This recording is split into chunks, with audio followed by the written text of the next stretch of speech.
নমস্কাৰ কৃষক বন্ধুসকল, আসাম এগ্ৰিকালচাৰ টিপছ ইউটিউব চেনেলে সকলোকে স্বাগতম জনাইছোঁ। কৃষক বন্ধুসকল, মই আহিলোঁ মোৰ বেঙেনা খেতিত। বৰ্তমান মোৰ বেঙেনা গছবিলাক কেনেকুৱা হৈছে, গতিকে সেই গছকেইটা দেখুৱাৰ কাৰণে আৰু দেখুৱাৰ লগতে 2-4টা গুৰুত্বপূৰ্ণ কথা মই আপোনালোকক অৱগত কৰিম যে একচুৱেলি এইখিনি সময়ত আপোনালোকে কি কৰা উচিত বা কৰিব লাগে।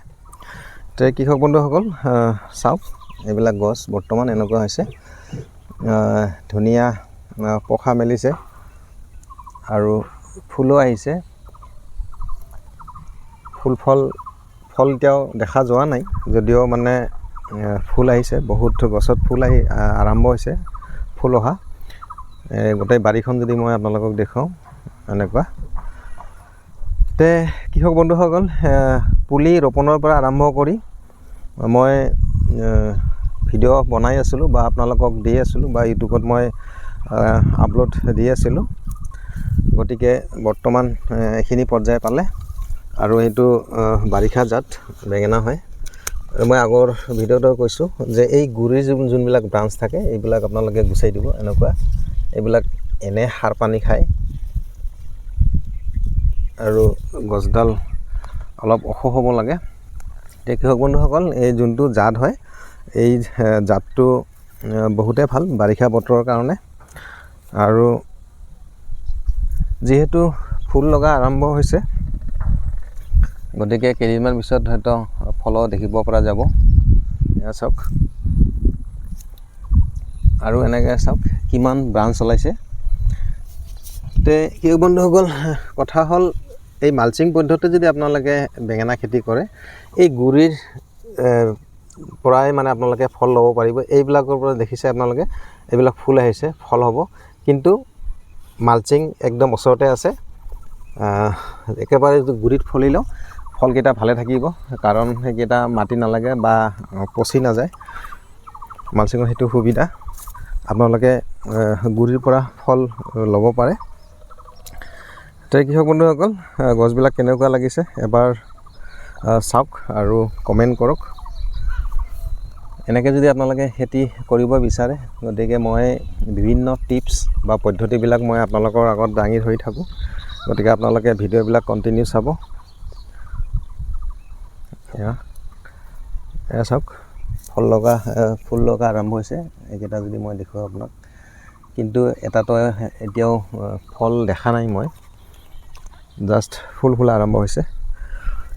কৃষক বন্ধুসকল, যেতিয়া আপোনালোকৰ গছবিলাকত এনেকৈ ফুল অহা আৰম্ভ হ'ব, আপোনালোকে দেখিব যে 2-4টাকৈ ফুল ফুলিবলৈ আৰম্ভ কৰিছে। এইখিনি সময়ত কিন্তু আপোনালোকে যাতে এই ফুলৰ পৰা ফল ছেটিং হয় আৰু ধুনীয়া ফল ছেটিং হয়, যাতে ফলৰ কালাৰ বহুত ধুনীয়া হয়, তাৰ কাৰণে আপোনালোকে এটা বস্তু স্প্ৰে কৰিব লাগিব। এটা নহয়, 2টা।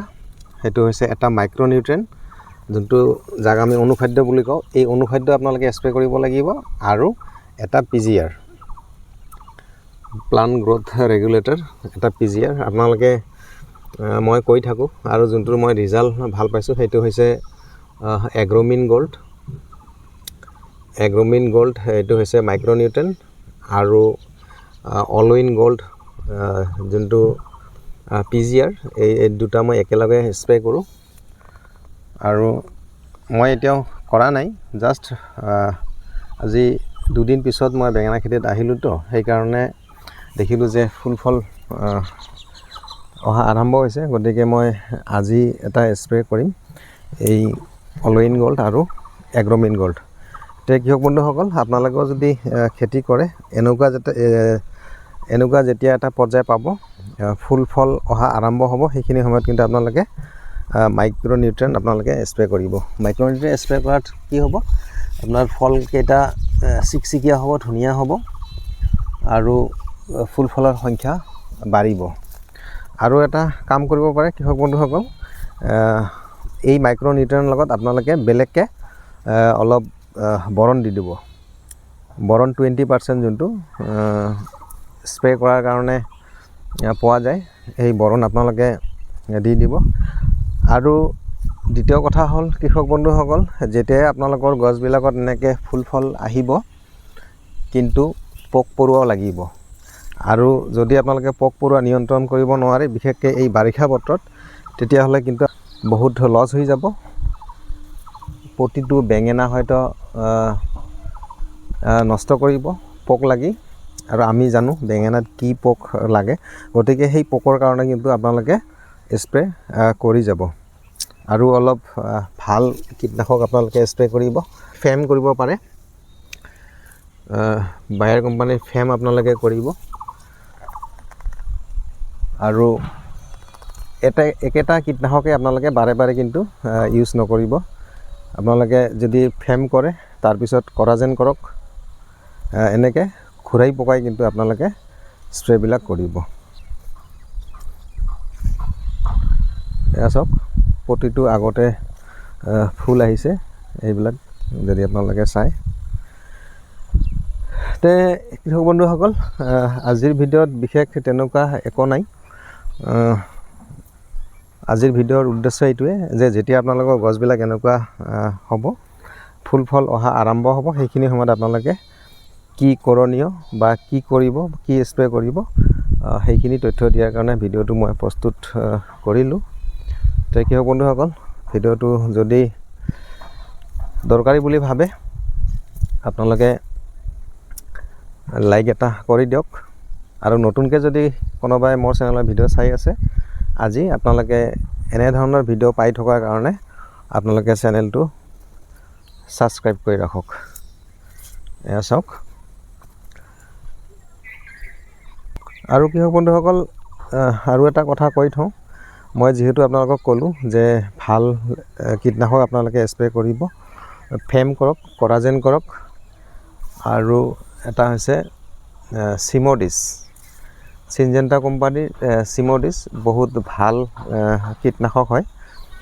এইটো 360 কাম কৰে, বহুত ধৰণৰ পোক একেলগে মাৰে। আপোনালোকে হেৰি হওক, থ্ৰিপছ হওক, এফিড জেচিড বা যোনবিলাক পোকে সেই ফলবিলাক ফুটা কৰে, এইবিলাকো মাৰিব।